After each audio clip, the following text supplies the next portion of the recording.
Assalamualaikum warahmatullahi wabarakatuh. Saudara-saudari, mahasiswa mata kuliah ilmu sosial budaya dasar dimanapun saudara berada.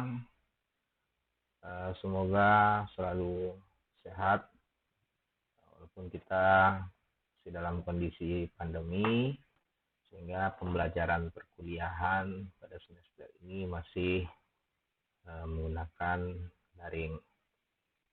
Nah, pada video ini teman kita akan membahas tentang pengantar perkuliahan mata kuliah ilmu sosial budaya dasar bagi mahasiswa Universitas Negeri Padang. Nah, sebelum itu perkenalkan diri saya, nama Ridho Bayu Yefterson. Dalam hal ini sebagai pengampu mata kuliah pada sesi mata kuliah ini. Nah, pada perkuliahan pertama ini kita akan membahas tentang aturan perkuliahan, termasuk juga membahas RPS-nya. Terlebih dahulu kita akan bahas RPS mata kuliah ini yang sudah dibagikan melalui masing-masing akun e-learning saudara. Nah, kita akan bahas tentang mata kuliah ini di dalam RPS. Tujuan mata kuliah ilmu sosial budaya dasar ini adalah menjadikan mahasiswa sebagai ilmuwan yang profesional, yang berpikir kritis, kreatif, sistematik dan ilmiah, berwawasan luas, etis, estetis, memiliki apresiasi, kepekaan, dan empati sosial, bersikap demokrasi, berkeadapan, menjunjung tinggi nilai-nilai kemanusiaan dan etos kerja, memiliki kepedulian terhadap pelestarian sumber daya alam dan lingkungan, mempunyai wawasan tentang perkembangan ilmu pengetahuan teknologi dan seni, serta dapat ikut berperan dalam mencari solusi pemecahan masalah sosial, budaya, dan lingkungan secara arif dalam konteks lokal, nasional, dan global. Jadi mata kuliah ini sebelumnya dalam kurikulum UNT ini merupakan gabungan dari dua mata kuliah ilmu sosial dasar dan ilmu budaya dasar, sehingga menjadi mata kuliah ilmu sosial budaya dasar. Nah, cakupannya juga yaitu membahas tentang sosial dan budaya dalam konteks kehidupan masyarakat secara konseptual dan faktual. Nah, saudara-saudari, learning outcome-nya kita dalam perkuliahan ini adalah satu, mahasiswa mampu memahami konsep hakikat ISPD, hakikat manusia dan kebudayaan, hakikat manusia dan kebudayaan, hakikat makhluk manusia sebagai makhluk individu dan sosial, kemudian hakikat manusia sebagai keragaman dan kesetaraan, hakikat manusia nilai moral dan hukum, hakikat manusia sains teknologi dan seni, hakikat dan makna lingkungan bagi manusia. Nah, ini akan menjadi topik-topik yang akan kita bahas selama satu semester ini. Kemudian, selain memahami, saudara sebagai mahasiswa mampu menganalisis melalui kasus-kasus tentang tema-tema yang kita bahas tadi. Hakikat manusia dan kebudayaan, hakikat manusia dan peradaban, hakikat manusia sebagai makhluk individu dan sosial yang kita akan kaitkan dengan kehidupan faktual mahasiswa. Kemudian menyimpulkan keseluruhan dari analisis tadi. Kemudian nilai-nilai sikap yang ditekankan dalam perkuliahan ini adalah jujur, tangguh, peduli. Nah, ini merupakan turunan dari keterampilan khususnya.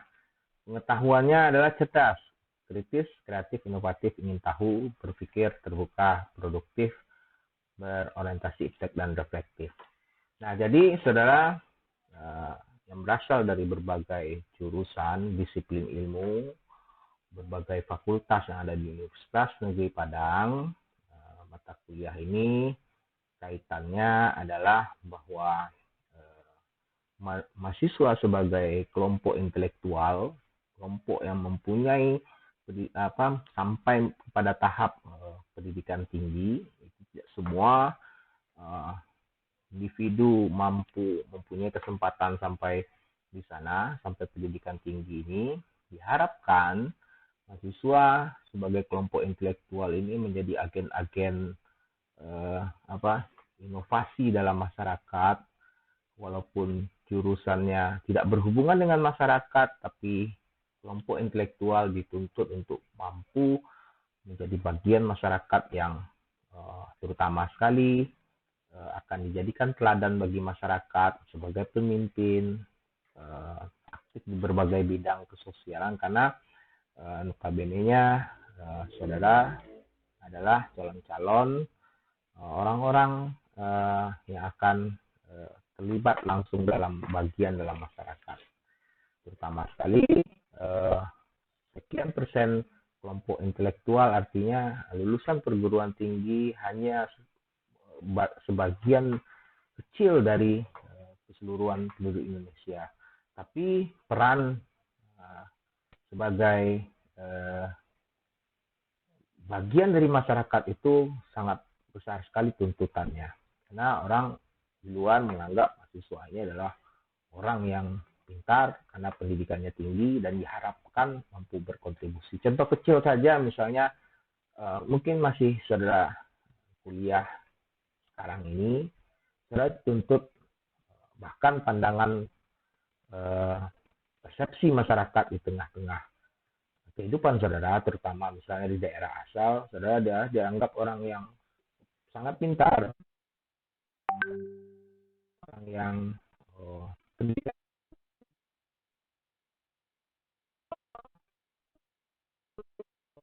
terjun di masyarakat langsung. Misalnya pulang kampung langsung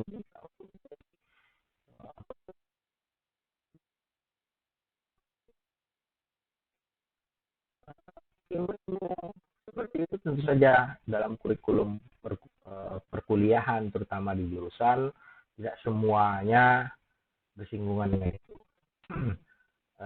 Tidak semua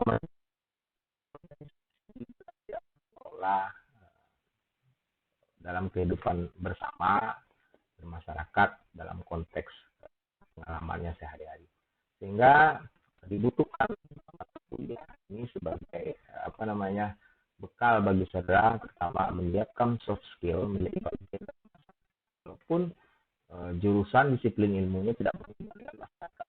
Dan kuliahnya teknik, kuliahnya di ilmu alam, kan di jurusan lain yang memang objek kajian keilmuannya tidak bersinggungan dengan masyarakat, sehingga mata kuliah ini menyiapkan saudara sebagai orang-orang yang mampu memahami masyarakat secara konteks sosial dan budaya itu sendiri. Saudara dalam mata kuliah ini tidak dituntut untuk menjadi ahli ilmu sosial dan budaya, karena itu bukan disiplin ilmu yang saudara pelajari, tapi minimal saudara memahami konsep-konsep dasar dalam pembahasan perkuliahan kita dan mampu mengkaitkannya dalam kehidupan masyarakat, terutama mencari solusi terhadap permasalahan-permasalahan yang terjadi di masyarakat. Sehingga mata kuliah kita tadi konsepnya manusia sebagai makhluk yang berbudaya, tentu saja saudara dihadapkan kepada kehidupan sosial yang tidak lepas dari budaya. Saudara melihat persoalan budaya di dalam masyarakat, tentu saja itu harus dipikirkan solusi, bahkan menjadi penggerak atau motor dari perubahan-perubahan ke arah yang positif. Banyak kelompok intelektual yang ketika bergabung dalam bagian dari masyarakat tidak semuanya peduli. Bahkan jika kejahatan-kejahatan yang ada di negara ini dilakukan oleh kelompok intelektual, tentu saja efeknya sangat besar dibandingkan kejahatan yang dilakukan oleh orang yang bukan lulusan perguruan tinggi. Sudah mungkin pahami bahwa kejahatan perguruan tinggi ketika orang-orang ya lulusan perguruan tinggi ini ketika menjadi pemimpin, ya tentu saja ini sehingga bekal dari perkuliahan kita diharapkan saudara sangat peduli dengan kehidupan masyarakat, sangat peka dalam kehidupan masyarakat. Nah, kita masuk kepada materi mingguan yang terdapat dalam RPS ini. lihat kita di pertemuan pertama ini bicara tentang pengantar visi misi ISBD, kemudian apa yang menjadi ruang lingkupnya. Untuk pembahasan masing-masingnya ini nanti sampai ke bawah itu akan ada sumber-sumber yang akan di-share di e-learning. Tapi agar bisa kita akan bahas dulu apa yang akan kita bahas setiap pertemuan. Di pertemuan kedua kita akan membahas langsung masuk pada materi yang ada di minggu pertama ini, silakan dipelajari di buku, dibaca, sehingga apa penjelasan singkat saya yang saya uraikan sebelumnya ini akan menjadi lebih dipahami ketika sudah membaca bukunya. Pada materi kedua, ini ada manusia dan kebudayaan. Bicara tentang pengertian kebudayaan, fungsi akal bagi manusia sebagai pencipta dan pengguna kebudayaan itu sendiri, kemudian manusiakan manusia melalui pemahaman konsep dasar. Tuntutannya adalah saudara nanti membuat tugas resume mingguan dan juga terutama sekali partisipasi dalam aktivitas diskusi. Nanti kita akan bahas tentang bagaimana penilaian pada mata kuliah ini. Kemudian selanjutnya di pertemuan ketiganya kita akan bahas tentang proses manusia dan perubahan kebudayaan dan problematika kebudayaan bagi manusia. Terutama nanti saudara akan membahas tentang mencari permasalahan-permasalahan atau kasus-kasus yang berhubungan dengan permasalahan kebudayaan yang berada di lingkungan sekitarnya. Nah, itu nanti resumenya. Teknisnya nanti silakan dilihat di e-learning apa pertanyaan yang dituntut dalam setiap resumenya itu. Kemudian pertemuan 4 dan minggu kelima kita akan membahas tentang manusia dan peradaban. Bagaimana budaya nanti berkembang mencapai suatu puncak tertinggi sehingga menjadi peradaban. Peradaban itu yang mempengaruhi kebudayaan-kebudayaan ada di dunia.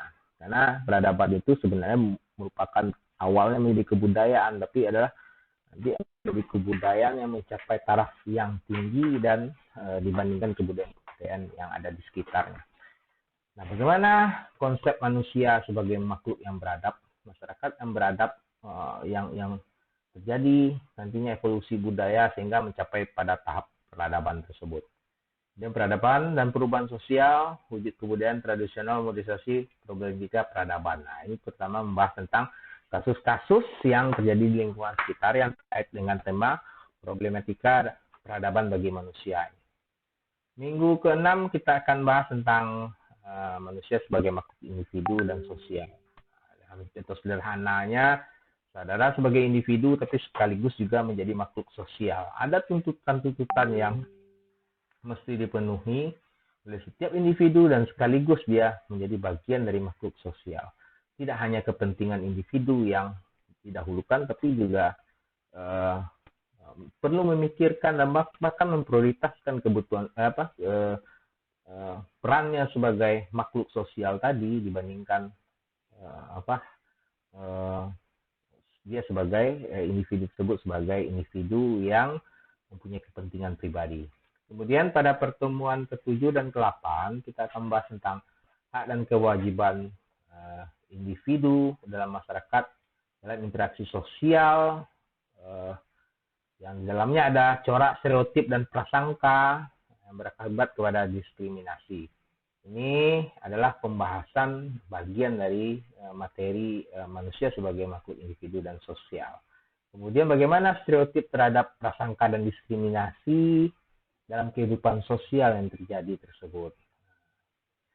Nanti kita akan bahas contoh-contoh yang menarik tentang tema ini. Di pertemuan 9, kita baru bisa sampai pada tentamen tengah semester atau ujian tengah semester ini di pertemuan ke-9. Jadi mungkin berbeda dengan struktur mata kuliah karena kita mengikuti tema-tema pembahasan ini.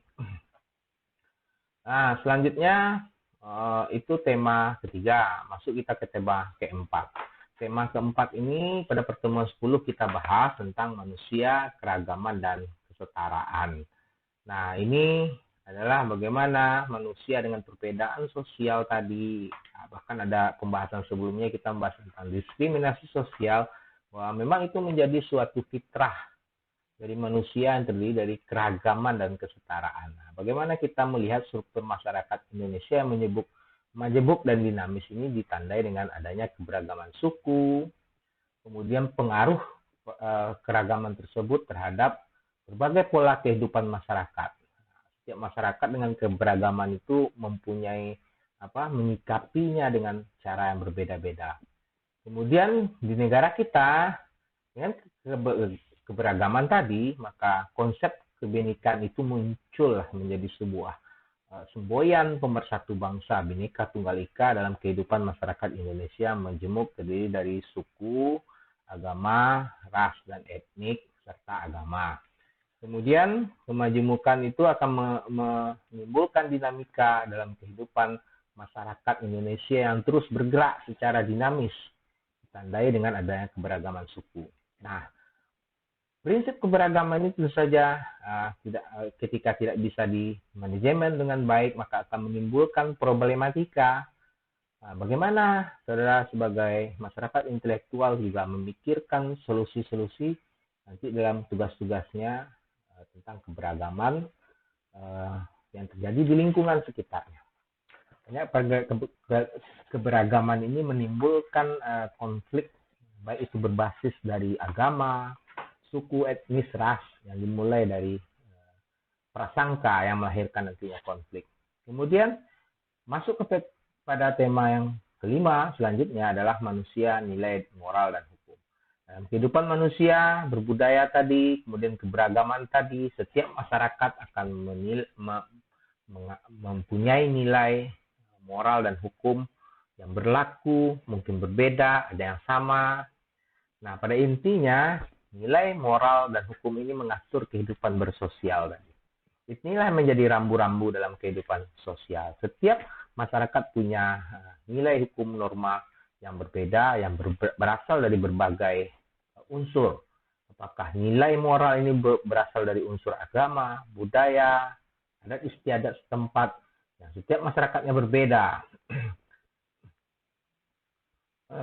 Kita akan bahas pengertian dari segi konsepnya, kemudian fungsinya, kemudian bagaimana proses nilai moral dan hukum ini terbentuk, kemudian bagaimana perwujudannya dalam kehidupannya, apa ada berupa aturan hukum, ada yang secara sederhananya cuma norma kesopanan, yang mungkin ketika dilaksanakan akan dianggap sopan dan tidak dilaksanakan dianggap tidak sopan, atau bahkan ketika dilaksanakan itu adalah sangat perbuatan yang mengandung syarat etika, bahkan ketika tidak dilakukan maka dianggap sebagai perbuatan yang menunjukkan kesusilaan. Jadi ada kesusilaan nanti ketika dilakukan dan dianggap tidak susila atau asusila ketika suatu nilai itu dilanggar.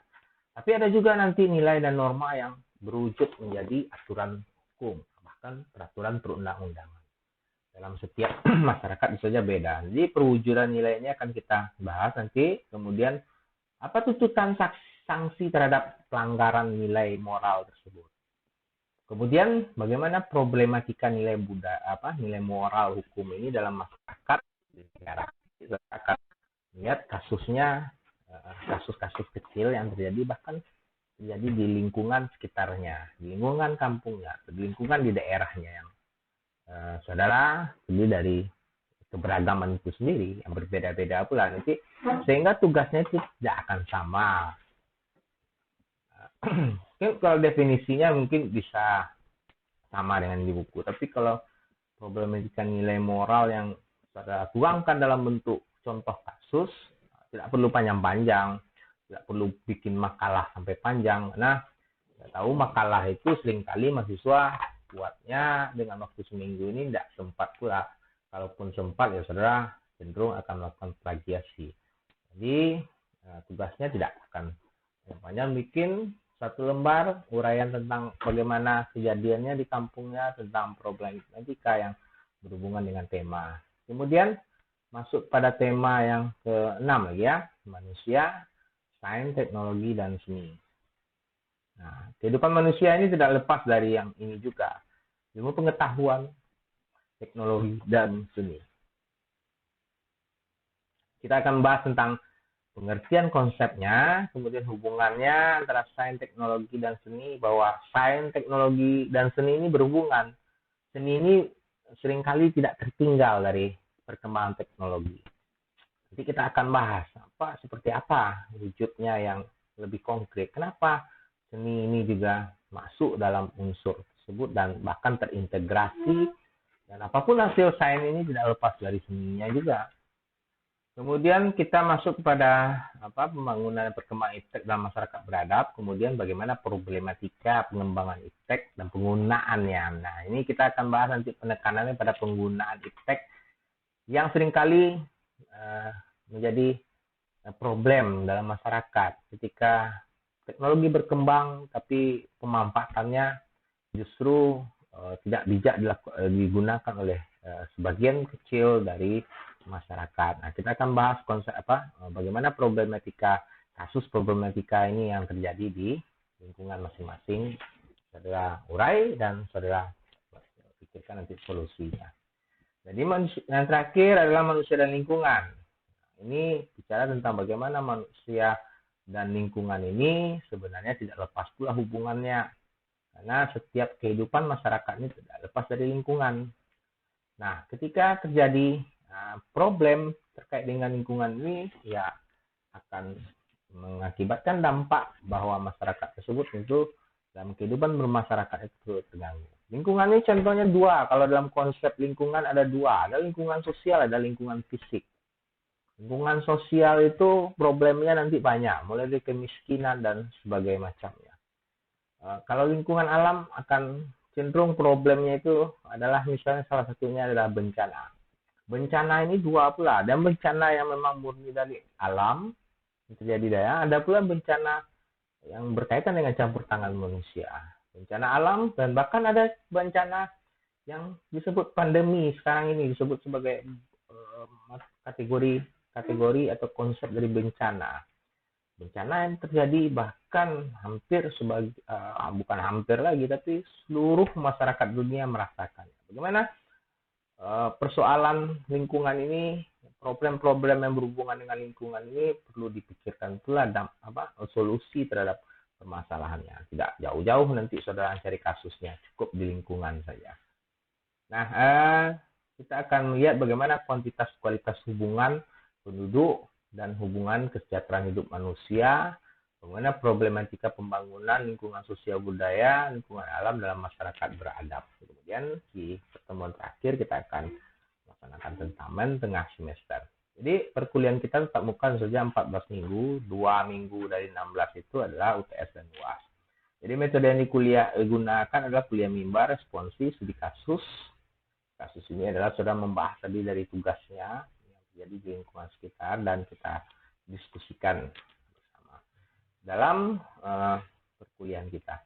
Nah, perkuliahan kita menggunakan metode daring, kita menggunakan full e-learning 2 UNT, itu dimanfaatkan betul dan kita manfaatkan fitur-fiturnya mulai dari video seperti ini, kemudian termasuk juga nanti diskusi secara secara tertulis, kemudian penugasan juga kita kumpulkan di e-learning.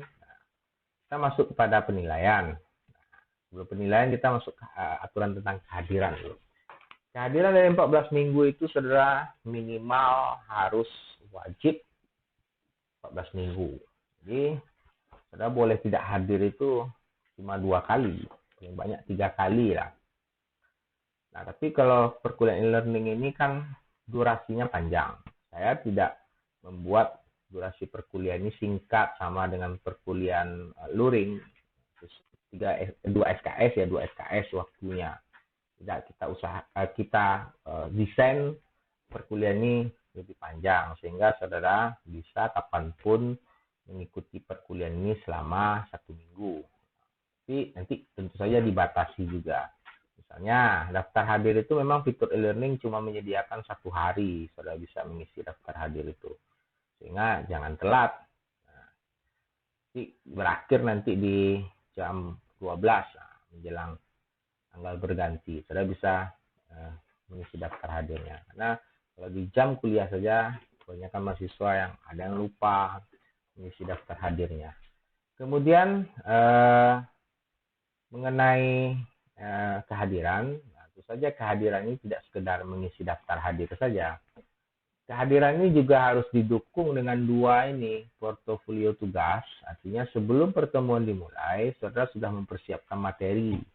Karena di pertemuan kita akan berdiskusi, sehingga saudara mengupload tugasnya sebelum kuliah dimulai. Kuliah kita dimulai jam berapa? 4:30 misalnya. Jam berapa yang di sesi ini ya? Nah, itu harus sebelum kuliah sudah upload tugas. Jadi ketika kuliah dimulai sudah ditutup upload tugasnya. Bagaimana saya telat Pak ya? Ya jangan telat, waktunya kan 1 minggu membuat. Jadi saudara ketika menguploadnya nanti alasannya sinyalnya nggak ada Pak atau terganggu, kebetulan towernya mati misalnya kan.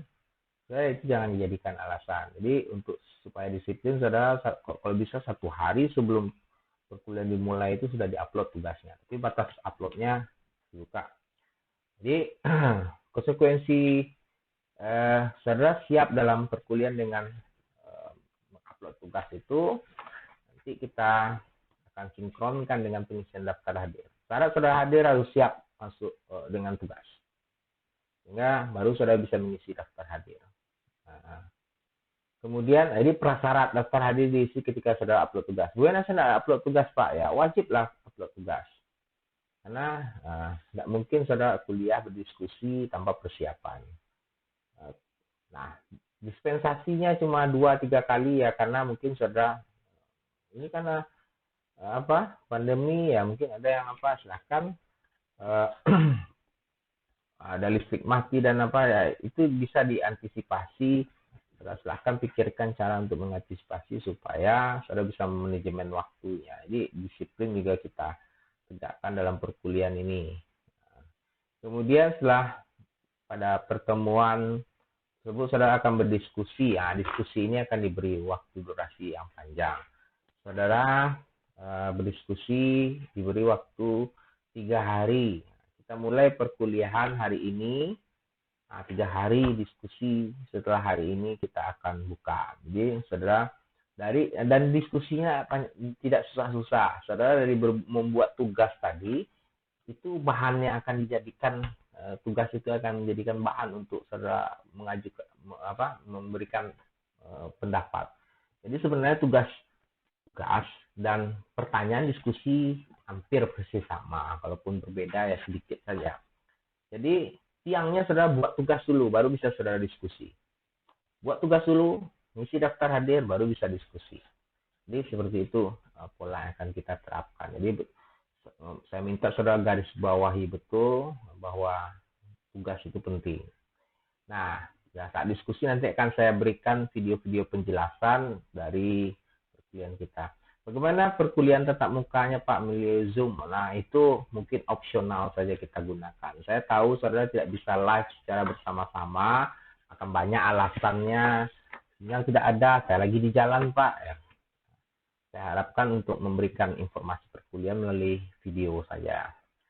Nah, sehingga saudara bisa menonton tengah malam pun selama 1 minggu itu bisa. Bahkan di akhir semester kita bisa mengulang lagi video penjelasannya. Diharapkan kalau kesempatan saya banyak nanti kalau bisa setiap pembahasan yang penting itu akan diberikan video penjelasannya. Nah, tapi terlebih dahulu saudara, tentu saja saya akan mengkonfirmasi diskusi-diskusi saudara, menjawab pertanyaan jika ada yang diajukan dalam diskusi yang tidak bisa diselesaikan. Jadi walaupun kita daring ya, saya tetap menjaga bagaimana kualitas perkuliahan kita tentu saja akan betul-betul saudara mampu mencapai dari tujuan perkuliahan tadi. Nah, tugas akan diberikan misalnya sekarang pertemuan kedua misalnya atau ketiga. Ketika pertemuan kedua, tugas untuk minggu depan sudah diberikan. Saya akan share apa pertanyaan. Jadi waktu saudara untuk menyiapkan tugas itu 1 minggu. Makanya tidak ada alasan lagi bagi saudara telat mengumpulkan tugas. Tugasnya tidak banyak-banyak. Saya tidak suruh saudara bikin makalah yang berhalaman-halaman. Cukup 1 lembar saja saudara resume dan bikinkan contoh kasus. Nah, kalau bisa diketik. Tapi kalau nggak bisa diketik ya silahkan saudara tulis tangan. Pak saya belum beli laptop Pak ya. Terus saya susah ngetiknya di HP ya, karena saya tidak punya laptop. Ya silakan saudara tulis tangan, yang penting saya bisa bacanya. Dan tugas itu nanti diupload dalam bentuk PDF. Nah, mengenai penilaian perkuliahan, nah ini tentu saja punya porsi yang berbeda-beda. UTS UAS itu 30%, 30%. 40%-nya adalah saudara dari tugas dan keaktifan tadi. Nah, tugas ini yang penting, karena kalau saudara tidak mengumpulkan tugas di akhir ya, siap nilainya jelek, bahkan gagal. Kalau telat, nah itu tentu saja saudara waktu sudah ditutup. Jadi minta saudara disiplin betul mengenai tugas. Kemudian keaktifan ini. Keaktifan ini kan kita di diskusi. Nanti jangan kaget nanti di akhir perkuliahan banyak mahasiswa di semester kemarin kaget, Pak, kenapa nilai saya rendah, Pak? D, Pak. Iyalah, saudara tidak pernah diskusi. Nilai totalnya cuma nilai komposisi dari UTS UAS-nya mungkin baik, tapi dipengaruhi nilai diskusinya 0. 15% nilai saudara jadi anjlok kan, karena bobot diskusi ini diperhitungkan pula. Bahkan lebih besar nanti kalau saya lihat nanti jadi perubahannya di UTS ini cuma 20, nanti kita naikkan di diskusi. Jadi saya harapkan saudara penuhi tuntutan diskusi yang teknisnya akan nanti dijelaskan di e-learning masing-masing. Pertanyaan diskusinya akan saya berikan. Saya tidak pula berlepas memberikan silakan saudara diskusi, tapi yang didiskusikan itu tidak tahu jelas. Dia akan difokuskan kepada pertanyaan-pertanyaan diskusi.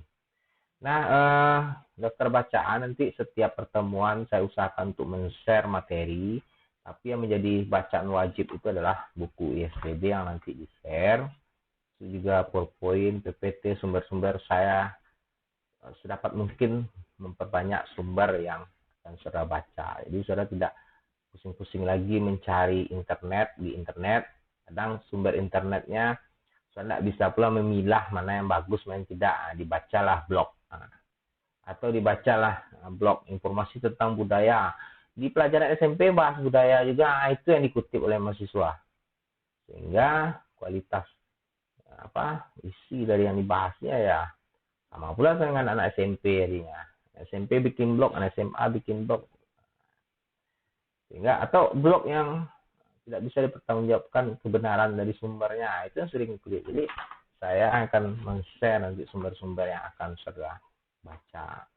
Kalau minimal saudara baca buku ISBD-nya, nanti di-share di e-learning-nya.